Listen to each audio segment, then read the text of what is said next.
ये है। अब 1 घंटे में मेरे ख्याल से कहानी समझ में आ जाएगी आपको, और उसके बाद आज घर जाके इसको पढ़ लीजिएगा। जब लोहा गर्म हो ना तभी चोट हो जानी चाहिए, तो आज लोहा गर्म रहेगा, घर जाइए तुरंत इसको पढ़िए, कल तक भूल जाएंगे आप लोग, आज ही पढ़ लीजिएगा, ठीक है। और एक खास बात है कि इसमें बहुत सारे शब्द समझ में नहीं आएंगे, उनको छोड़ते चलिए, बहुत दबाव मत लीजिए।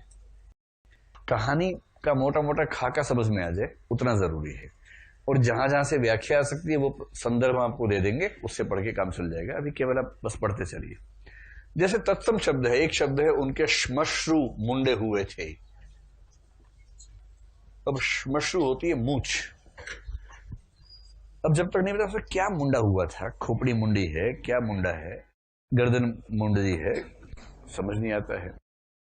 लेकिन मान लीजिए कि नहीं भी पता, तो सोचिए कुछ मुंडा होगा, चलो ना यार आगे आगे चलो ना, कुछ मुंडा हुआ था, बात खत्म होगी। हमें क्या मतलब क्या मुंडा था, या तो ठीक से पढ़ना है तो इस पुस्तक के अंत में एक ग्लोसरी दे रखी है ना, उससे काम चल जाएगा। पर पता नहीं क्या सोच के बनाई यशपाल ने ओवर एक्सपेक्टेशन रखी शायद पाठकों से।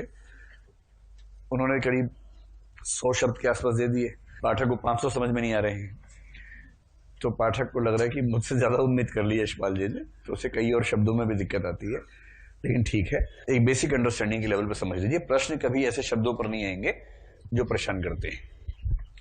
तो शुरुआत इस बात से हुई कि सागल नगरी में 2 सालों के बाद आज कला की अधिष्ठात्री मल्लिका, जो अपनी पुत्री रुचिरा की मौत से दुखी थी, 2 वर्ष के दुख के बाद आज फाइनली मंच पर उतर रही है, और इससे सागल का समाज बोरा गया है।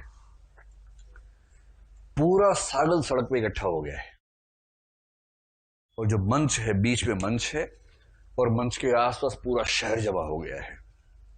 जनता के बीच से रास्ते बना रखे हैं, वहां से रथ में लोग आते हैं, बड़े सम्मानीय अतिथि आते हैं।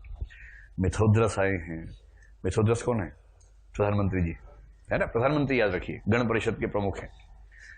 और प्रेस तो पहुंच जाता है हर जगह जुगाड़ करके अपना, जो कि वहां का मुकेश अंबानी है, वो तो स्टेडियम में खरीद लेगा, फिर कैसे नहीं आएगा।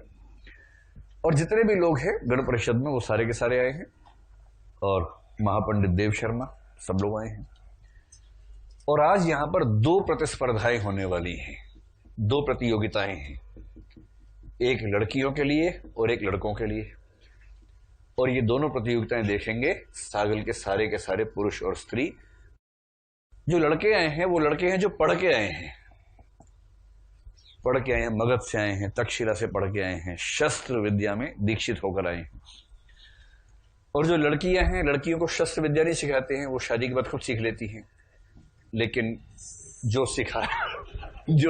सिखाया जाता है वो सिखाते हैं कला, नृत्य, संगीत, वो सब सिखा देते हैं। ये पहले के जमाने में था, आज भी चल रहा है।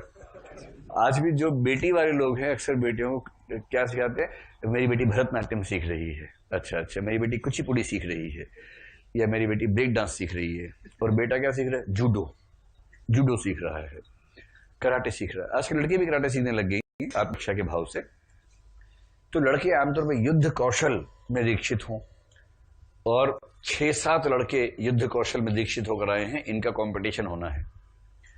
और इन लड़कों में से एक का नाम है पृथुसेन। समझ गए कौन है? पापा का नाम बताओ। दूसरा है सकृद, बताओ पापा का नाम। देख लो कोई बात नहीं। तीसरे का नाम है वसुधीर, इसके पापा कौन है? चौथे का नाम है विनय शर्मा। ढूंढो जल्दी से ढूंढो। 5वें का नाम है इंद्रदीप, और 6ठे का नाम वृषनेश होना चाहिए। हाँ, वही नाम है, वृषनेश।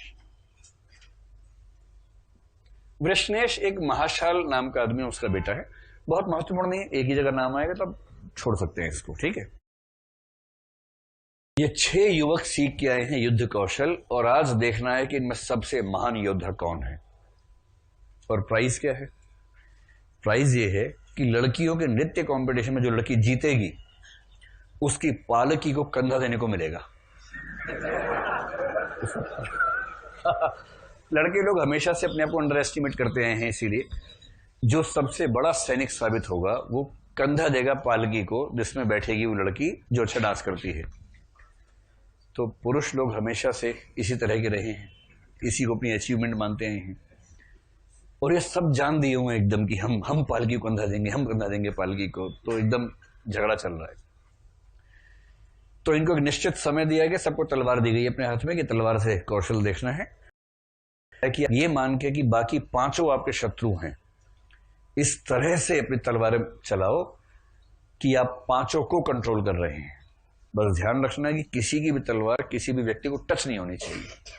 हमारा स्पर्श तक ठीक है हल्का सा, लेकिन उसके आगे नहीं जाना चाहिए। बस जैसे ही टच होगा हम मान लेंगे कि आपने अपना आक्रमण कर दिया, उसके आगे आप नहीं बढ़ेंगे। ये ना हो कि युद्ध के बाद बचा ही नहीं कोई, सारे मर गए, तलवारें चल गई ठीक से। तो ये नियम है। उसके बाद कुछ सेकंड तक, कुछ मिनट तक युद्ध कौशल का परीक्षण हुआ। सागल की जनता स्तब्ध है, क्या तलवारें चलाते हैं, क्या तलवारें भांजते हैं बच्चे लोग। और उसके बाद अंत में पूछा गया कि इसका जजमेंट किया जाए, और जजमेंट करने के लिए कौन व्यक्ति जजमेंट करेगा इसमें? मिथोद्रस, जो कि वहां का गण परिषद का प्रमुख है। वो बूढ़ा व्यक्ति है। मिथोद्रस ने गण परिषद से बातचीत की, हाँ भाई आपको कौन लगा, आपको कौन लगा। इनमें से सबके पापा भी सक्रिय हैं कि हमारा बेटा ठीक रहना चाहिए। मतलब दबाव तो रहता ही है ना कि कौन किस घर का व्यक्ति है। अंत में फैसला ये आया, मतलब मिथोद्रस ने फैसला दिया पूरे सागल साम्राज्य के सामने कि ये चार तो निकम्मे हैं, ठीक ठाक है, मतलब बहुत अच्छे नहीं है, ठीक है। सबसे अच्छा वैसे तो पृथुसेन था, लेकिन इसने एक बेवकूफी कर दी। इसने बिना बात के बाईं ओर, जहां कोई था ही नहीं, वहां भी तलवार चला रहा था ऐसे ऐसे।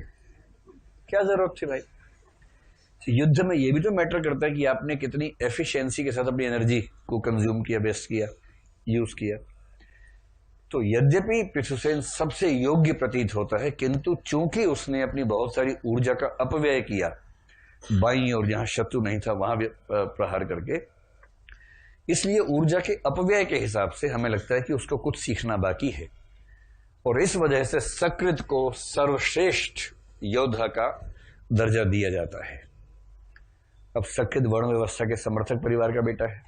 तो वर्ण व्यवस्था के जो तीन समर्थक परिवार हैं, एक ये है, एक वसुधीर के पापा प्रवर्धन है, एक इंद्रदीप। इन तीनों के पापा इस मूड में रहते हैं कि मेरा नहीं तेरा सही, लेकिन हम में से किसी का होना चाहिए। ये अंडरस्टैंडिंग सबके बीच में है। तो लोग खुश हो गए, तालियां बजी, गड़ागड़ तालियां बज रही है। आम आदमी ताली बजाता है बेचारा। कुछ निर्णय हुआ, तालियां, धमाकेदार तालियां बज रही हैं।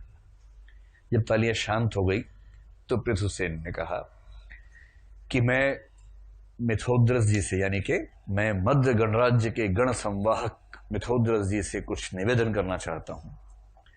अब आप दिमाग मत लगाना कि उसकी आवाज बिना माइक के वहां तक कैसे गई होगी, ये सब नहीं सोचना है। हजारों लाखों लोगों तक आवाज कैसे पहुंची होगी, ऐसा दिमाग मत लगाइएगा। बस मान लीजिए कि पहुंच गई। कला ऐसे ही चलती है ना, कुछ आपको प्रिजम्पशंस लेके चलने पड़ते हैं। पूरा मतलब पूरा सागल सन्न रह गया कि ये क्या हुआ। तो मिथोद्रस ने कहा, हाँ वत्स कहो, क्या कहना है। पृथुसेन ने कहा कि मैं निवेदन करना चाहता हूं कि मैंने बाईं और अपनी शक्ति का अपव्यय नहीं किया। मैंने युद्ध कौशल में सीखा है कि कई बार शत्रु भेष बदल के खड़ा होता है। वहां एक कदली स्तंभ था और मैं ये मान के चल रहा था कि वो छठा शत्रु भेष बदल के खड़ा है, मैंने इसलिए उस पर भी हमले किए हैं। और यदि आप अनुमति दें तो मैं कुछ दिखाना चाहता हूं। बोले हाँ दिखाओ। उसने जाके कदली स्तंभ को हल्का सा हाथ लगाया, वो टुकड़े टुकड़े होकर नीचे गिर गया। फिर जनता ने क्या किया होगा? वाह, अरे तालियां पीट दी जनता ने, क्या बात है, छोरा बड़ा स्मार्ट है। तो हम तो सोच भी नहीं किए थे कितना सोचेगा, लेकिन देखिए जनता ने तालियां पीट पीट के बेहाल कर दिया। तो मिथोद्रस ने कहा, मेरे निर्णय में भूल थी, मैं अपना निर्णय सुधारना चाहता हूं। पृथुसेन ही सागल का सर्वश्रेष्ठ योद्धा है। अब इससे सकृत के पापा तो चुप रहे, वसुधीर के पापा उठ खड़े हुए, प्रवर्धन, क्योंकि अंदर ही अंदर सांठगांठ है। आचार्य प्रवर्धन ने खड़े होकर पूछा, मैं जानना चाहता हूं कि क्या एक बार निर्णय सुनाने के बाद गण परिषद के प्रमुख अपना निर्णय बदल सकते हैं? जैसे भी सुप्रीम कोर्ट में चल रहा राफेल के मामले में, क्या एक बार निर्णय में भूल हो जाए तो सुप्रीम कोर्ट पर निर्णय बदल सकता है या नहीं बदल सकता है? बदल सकता है, संविधान में लिखा है बदल सकता है। तो मिथोदस ने कहा अच्छा ये बात है। उसने गण परिषद से कहा देखिए, और जनता से भी कहा, ऐसे में जनता को इन्वॉल्व कर लेते हैं ना तो गण परिषद दबाव में आ जाती है कि देखिए मेरी उम्र ज्यादा हो गई, मुझे दिखता दिखता कम है, इतना ध्यान से मैं देख नहीं पाया, मेरी अक्षमता का नुकसान किसी योग्य व्यक्ति को क्यों भुगतना पड़े, तो मैं समाज से और गण परिषद से निवेदन करता हूं कि मुझे अपनी भूल सुधारने का मौका दिया जाए। सब चुप, खाली मुंडियां हिला हिला के कह रहे हैं कि हाँ ठीक है ठीक है ठीक है। फिर उसने कहा मैं गण परिषद का प्रमुख मिथोदस गण परिषद के प्रमुख की दृष्टि से किए गए फैसले में गण परिषद के प्रमुख की हैसियत से ही संशोधन करते हुए घोषित करता हूं कि पृथुसेन सागल का सर्वश्रेष्ठ योद्धा है। फिर जनता ने क्या किया? फिर तालियां, दरादन तालियां बजी, लोग मस्त हो गए। और इस प्रकार पृथुसेन साबित हुआ सागल का सबसे महान योद्धा, जो कि दासपुत्र है। क्योंकि वर्ण व्यवस्था का पूरा शासन नहीं है, इसलिए वैरायटी है, हर तरह के लोग अपना अपना दावा कर रहे हैं समाज में अच्छे पदों के लिए, तो पृथुसेन चुन लिया गया है। अब लड़कियों का डांस कार्यक्रम शुरू हुआ। 3 लड़कियों ने अपना कार्यक्रम प्रस्तुत किया है। कौन कौन है बताइए जरा। एक कौन सी सेना है? शिवसेना नहीं, कुमुद सेना। एक तो कुमुद सेना है, और बताइए एक और, माधुलिका। तो पहले इन दोनों ने किया, फिर हीरो की एंट्री तो एंड में ही होती है, फिर दिव्या का आया। और भेदभाव देखिए, दिव्या वाले कार्यक्रम में मल्लिका खुद रोल प्ले कर रही है। इतना सरेआम भेदभाव चल रहा है। अगर उस कार्यक्रम में वो जो टीचर है खुद ही पार्टिसिपेट कर रही है तो भरोसा कैसे जमेगा। बहरहाल माधुलिका ने एक नृत्य किया जिसका नाम था अभिसारिका की यात्रा, और कुमुद सेना का नृत्य है उर्वशी का प्रणय निवेदन। लेकिन इनसे कोई नहीं पूछ रहा इनको। फिर दिव्या आई है। एक शब्द होता है मराल, जानते हैं? मराल यानी हंस, और मराली यानी हंसिनी।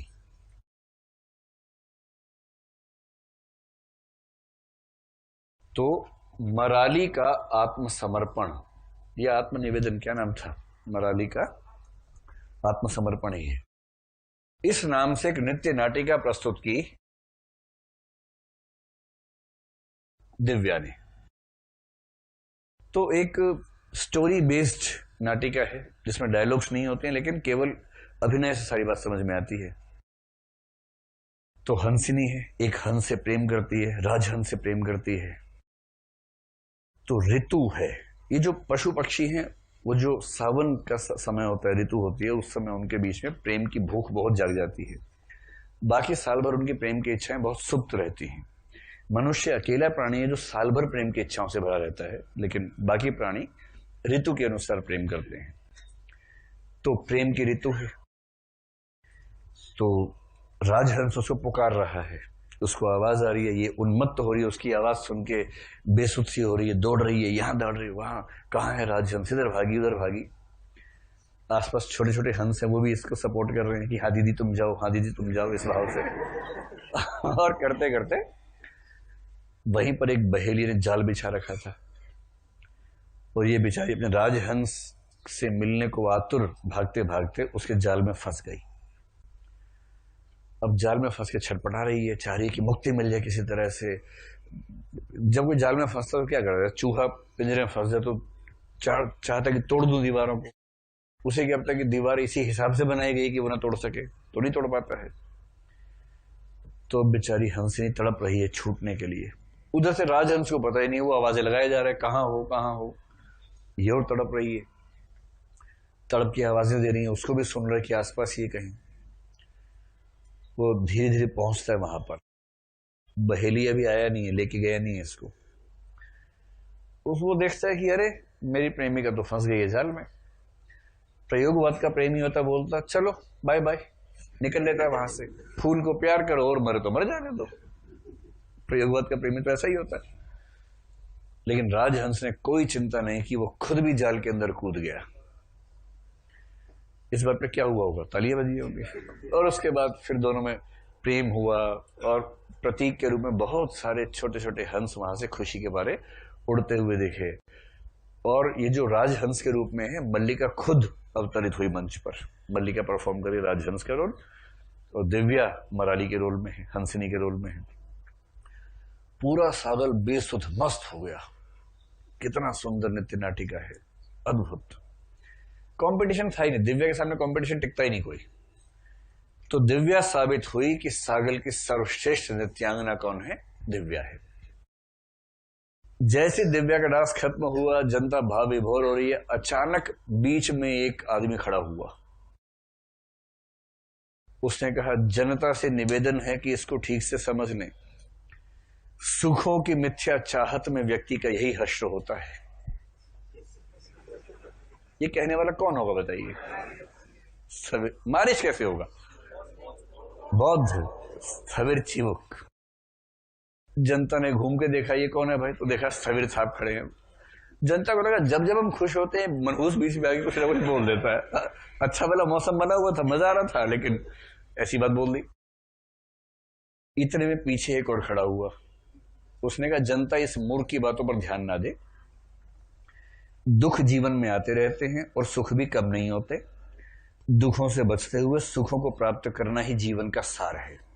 अब बजी तालियां कस के, और तब जनता ने घूम के देखा और दिव्या ने भी देखा मन से।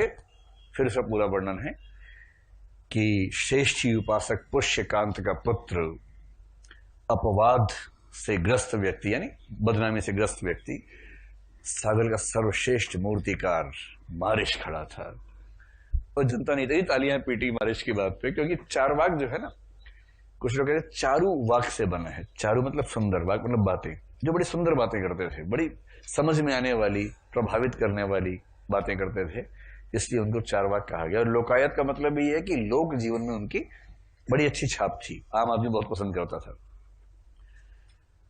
और इस तरह से मारिश ने भंते को चुप करवा दी कि तो चुप रहे भाई, मौसम मत खराब किया कर बीच बीच में। तो बीच में ये एंट्री दिखा दी है, पहले अंक में एंट्री दिखा दी कि ये लोग आएंगे बार बार बीच में मारिश हो रही है। और उसके बाद हुआ कि अब शिविका में बैठेगी दिव्या। शिविका समझ रहे? पालकी। उस पालकी को उसे घर तक पहुंचाने के लिए सागल का हर युवक बेकरार है कि मैं कंधा दूंगा, मैं कंधा दूंगा। तो लोग अपना अपना कंधा लेके पहुंच गए कि हम लगाएंगे कंधा। तो पृथुसेन हीरो बन के आया कि सबसे बड़ा सैनिक तो भाई साबित हुआ, योद्धा तो भाई। जैसे ही कंधा देने लगा तो उसके बाद वसुधीर का बड़ा भाई, प्रवर्धन का बड़ा बेटा रुद्रधीर, जो कि आगे चल के बनने वाला प्रधानमंत्री, उसने कहा कि इस शिविका को कंधा देने का अधिकार दास पुत्र को नहीं है। पृथुसेन ताजा ताजा सर्वश्रेष्ठ योद्धा बना था, कॉन्फिडेंस लेवल बड़ा हाई था इस समय उसका। उसे तलवार निकाली कि मेरे अधिकार का फैसला मेरी तलवार करेगी, खड्ग करेगा। रुद्रधीर ने भी निकाल ली, भाई मेरे पास भी तलवार तो, और उसे सारे चमचों ने निकाली तलवार। वसुधीर, सकृत सब तलवार निकाल के आ गए। अब यह हुआ था कि जो मंच पे होते होते रह गया था वो यहां हो जाएगा। पता लगा 6 के 6 लेटे हुए हैं और शिविका ऐसे रखी हुई है। दिव्या घर नहीं पहुंच पा रही क्योंकि सब मर गए यहीं पर। तो सारे बड़े बूढ़े आ गए, सब समझाया बुझाया, नहीं ऐसे नहीं करते, ऐसे नहीं करते, मारो ऐसे ऐसे करके, जैसे बड़े बूढ़े करते हैं ऐसे टाइम पे सबको समझाया बुझाया। और पृथुसेन को समझाया कि भैया इतना हीरो मत बनो, कोई बात नहीं, बाद में देख लेंगे, जाओ भी जाओ। और पालकी को वर्णाश्रम धर्म के जो ब्राह्मण और क्षत्रिय लोग हैं कंधा दे के ले गए। दास पुत्र पृथुसेन वहीं रह गया। और जब सब चले गए वो अकेला वहीं बैठा हुआ और सोच रहा कि ये तो मेरे जन्म का अपराध है, जन्म के अपराध का परिमार्जन कैसे करूं? शस्त्र की, धन की, विद्या की कोई भी ताकत मेरे जन्म को नहीं बदल सकती, क्योंकि जन्म तो जो हो गया सो हो गया। एकदम खोलता हुआ खून उसका है, जैसे कोई शेर है जो बदला लेने को आतुर है। उस मोमेंट पे पहला अंक इस उपन्यास का समाप्त होता है, पहला हिस्सा समाप्त होता है। कहानी समझ में आ रही है आप लोगों को यहां तक? इसके बाद पृथुसेन ने सोचा कि नहीं, न्याय तो मैं लेके रहूंगा चाहे जो हो जाए। और वो चला गया धर्मस्थ देव शर्मा के घर। धर्मस्थ देव शर्मा के घर में ऐसा हो रहा था, ज्ञान का खूब चर्चा रहती है वहां। क्योंकि धर्मस देव शर्मा बहुत बैलेंस वाले आदमी हैं, बातें सुनते हैं, चीफ जस्टिस है ना, तो बहुत बैलेंस के साथ काम करते हैं। उनके घर में कुछ छटे हुए लोग हैं जो बहुत रूढ़िवादी है, जैसे विष्णु शर्मा है, विनय शर्मा अभी ग्रो कर रहा है उसी रास्ते पर। प्रबुद्ध शर्मा थोड़ा समझदार आदमी है, और चारवाक मारिश भी उस घर में आता रहता है। मारिश से जब बातें होती है विष्णु शर्मा खून खोल जाता है, लेकिन प्रबुद्ध शर्मा सुनता है उसकी बात को, लॉजिकली उसकी बात को रिस्पॉन्स भी देता है। दिव्या भी वो सब बातें सुनते, उसको बड़ा मजा आता है जब ज्ञान की बातें चलती हैं। और ज्ञान की बातें ऐसी होती हैं कि उस समय वहां के युवक भी अपने आसपास की दासियों को देखना भूल जाते हैं, उनकी चर्चाओं में खो जाते हैं, ऐसा वर्णन आता है। यहां तक कि वहां के तोते जो हैं, तोते भी ज्ञान चर्चा करते हैं। कोई आए, एक आध श्लोक तो तोता ही सुना देता है उसको। कोई आया कि मैं न्यायमूर्ति से मिलना चाहता हूँ, एक श्लोक खट से मारा तोते ने, जिसका मतलब है चिंता मत करो, न्याय की देहरी पर आ गए हो, न्याय अवश्य मिलेगा, तनाव मत लो, आप सही पते पर आ गए हैं। तोते भी इतने दीक्षित है उस घर में। तो गया है पृथुसेन, बाहर रिसेप्शन काउंटर पे उसने कहा कि मुझे चीफ जस्टिस जी से मिलना है।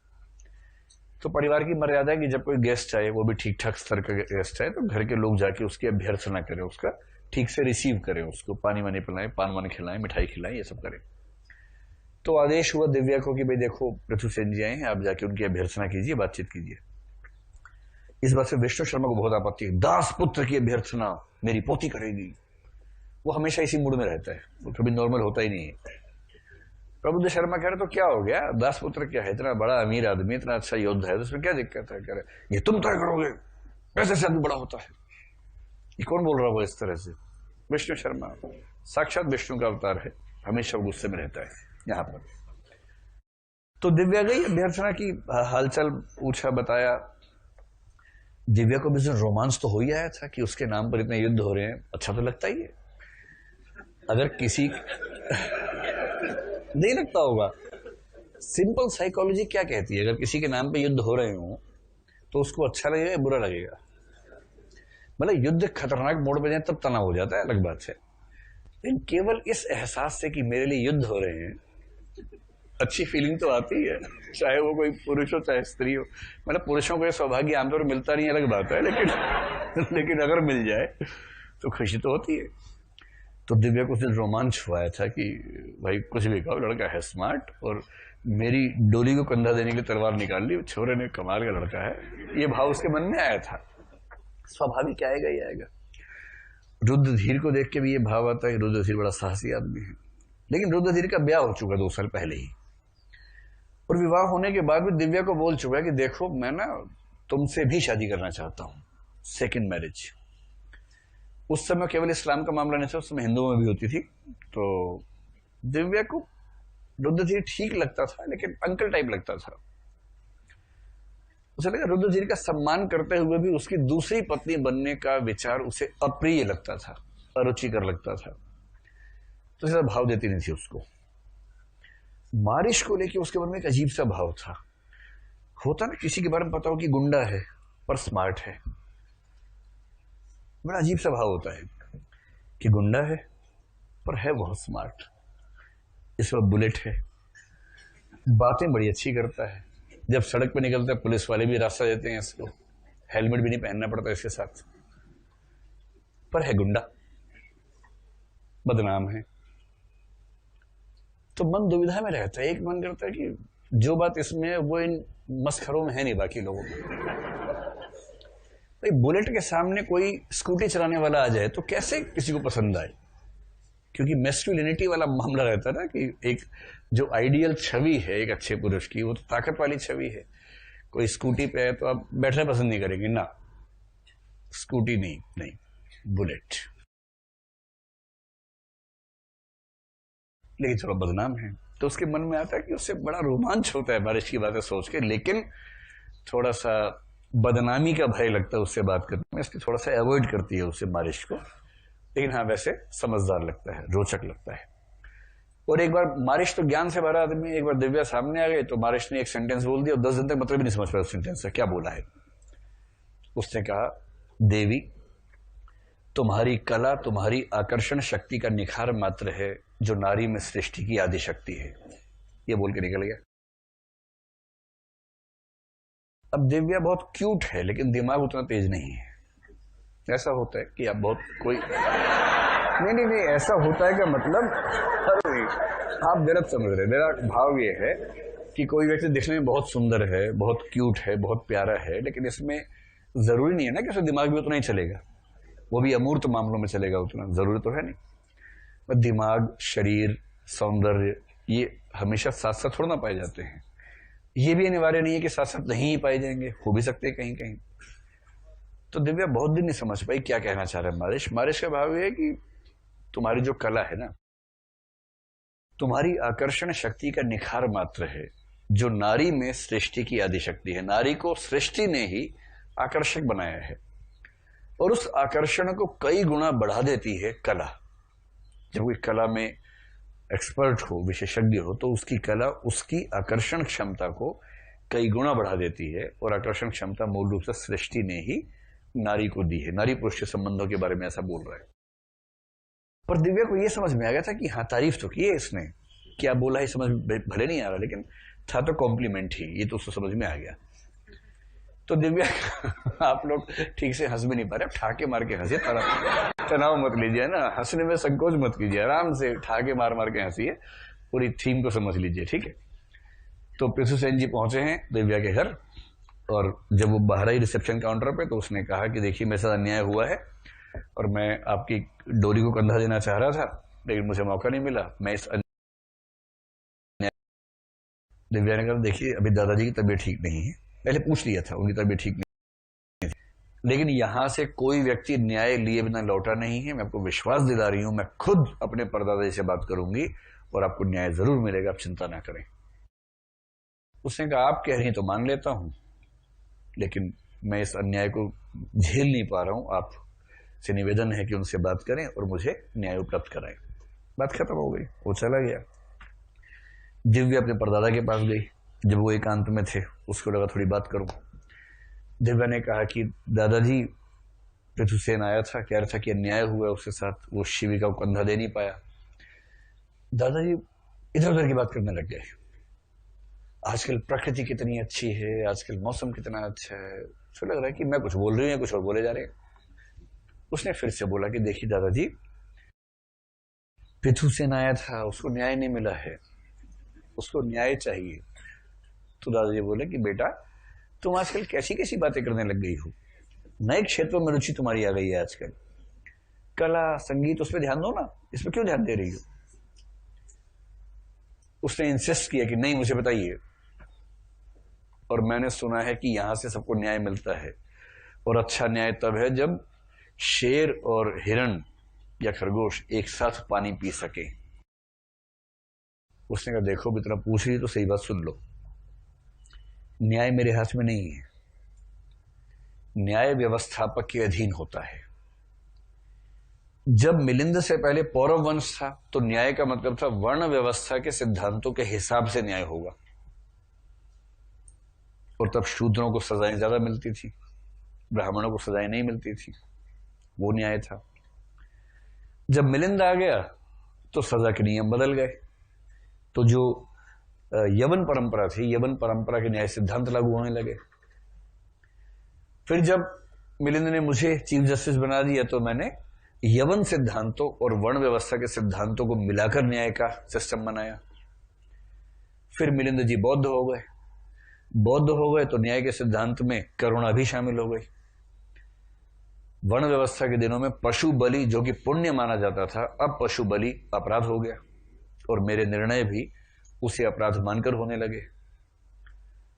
फिर जब वो चला गया, प्रव्रज्य धारण करके संन्यास लेके चला गया, गण परिषद बन गई, तो क्योंकि गण परिषद विभिन्न विचारों का समन्वय है, तो आजकल मैं विभिन्न विचारों का समन्वय करके न्याय की व्यवस्था करता हूं। और कुल मिलाकर सूत्र यह है कि न्याय व्यवस्थापक के अधीन है, उससे स्वतंत्र कोई वस्तु नहीं है। और भाव यह था कि पृथु सेन को न्याय देने के चक्कर में देने के देने पड़ जाएंगे, चुपचाप बैठी रहो। वर्ण व्यवस्था के समर्थकों ने अन्याय किया है, वो सब मिलकर शासन को हिला देंगे। दिव्या बड़ी नाराज की, नहीं ये तो गलत बात है। दिव्या दुखी थी, गिल्ट फीलिंग से भरी थी। फिर एक बार वो मिली पृथु सेन से, उसने पृथु सेन से कहा कि दादाजी ने कहा है कि वो गण परिषद के सामने बात रखेंगे। फिर हुसैन बोला कि देखो मुझे गोलियां मत दो, इससे मतलब समझते हैं, बेवकूफ मत बनाओ, बुड़बक मत बनाओ मुझे। प्यार से बोला, गुस्से से नहीं बोला। उसने कहा कि देखो मैं न्याय मांगने आया हूं, हिसाब मांगने नहीं। न्याय तो चीफ जस्टिस देंगे ना, उसमें सरकार से क्या मतलब है। अन्याय हुआ मेरे साथ, मैं जुडिशरी के पास गया, जुडिशरी अगर ये चीफ जस्टिस कहेगी मैं पीएम जी से बात करके बताऊंगा, ये क्या बात हुई भाई। मुझे न्यायमूर्ति से चाहिए, और गण परिषद से अपना हिस्सा वसूलने की बात है तो वसूलने की ताकत मेरे पास वैसे भी है। अगर वसूलने पे ही आ जाऊंगा तो वसूल ही लूंगा, कौन रोक लेगा मुझे। मैं तो न्याय मांगने आया था। दिव्या को बहुत गिल्ट फीलिंग हुई, उसकी आंख में आंसू आने लगे। तो उसने कहा आप टेंशन मत लीजिए, लेकिन कोशिश कीजिएगा आपके दादाजी बात को समझें, मैं न्याय का अधिकारी भी हूं और